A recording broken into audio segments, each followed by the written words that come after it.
Mas, kita makan siang di restoran Padang Jalan Juanda yuk. Demikian telepon singkat yang langsung saya jawab dengan perkataan iya. Inilah telepon dari mitra saya, ayah angkat saya, seorang yang 20 tahun usianya di atas saya yang merupakan mitra saya lebih dari 25 tahun. Saya juga komisaris di perusahaannya dan memiliki saham kecil di organisasinya. Dan itu dulu sebelum strategi lain muncul di kemudian hari. Bisnis dipegang olehnya lebih ada 16 perusahaan.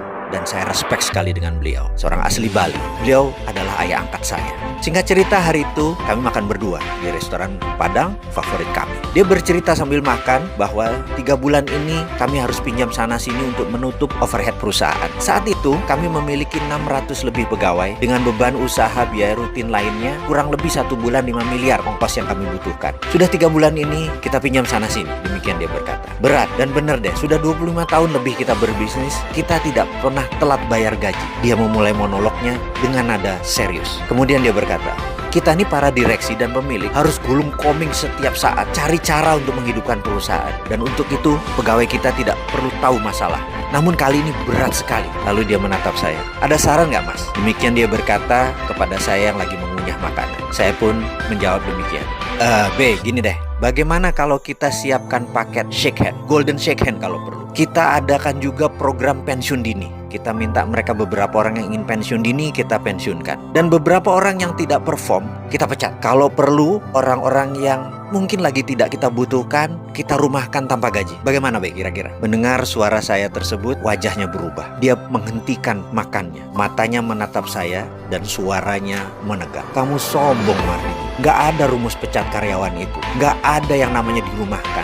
Nggak ada yang namanya golden shake hand sekalipun. Mereka semua bekerja sudah sangat keras. Mereka adalah orang pilihan. Itu nadanya dengan tegas dia berkata. Kamu harus cari cara lain. Lalu dia melanjutkan bicaranya setelah terhenti sesaat. Kamu jangan pernah berpikir bahwa apa yang selama ini kita dapat adalah karena kepintaran kamu atau kepintaran saya. Nggak ada itu. Semua itu terjadi, itu bukan karena kita. Ini merupakan jawaban dari doa 600 pegawai kita dan keluarganya. Mungkin kalau dikumpulkan ini adalah doa dari 1.500 orang. Jujur, kamu harus berpikir berbeda dengan apa yang kamu katakan barusan. Ini semua bukan karena kamu, bukan karena saya. Jangan mentang-mentang ekonomi lagi turun, kita lagi susah, pegawai kita pecat. Bukan begitu, nggak bisa begitu. Ini contoh aja ya, saya kasih tahu kamu. Coba kamu bayangkan, kamu berdoa dengan ikhlas, bekerja keras dan jujur. Lalu di catatan langit, kamu harus dapat rezeki 10 miliar bulan ini. Coba bayangkan itu ya. Maka malaikat yang ditugaskan menurunkan 10 miliar itu pasti perlu infrastruktur rezeki turun. Di mana itu? Yaitu bisnis kamu. Jadi dia turunkan lewat bisnis kamu, rezeki itu datang ke kamu.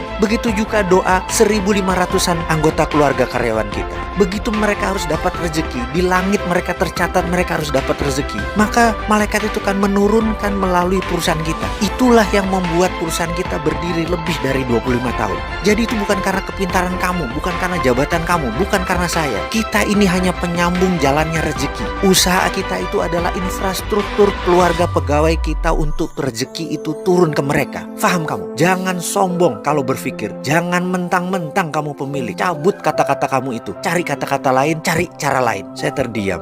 Sekali lagi, sudah puluhan kali saya terdiam mendengar monolognya. Saya merenungkan kata-katanya bahwa usaha itu hanya infrastruktur rezeki keluarga kita dan pegawai kita.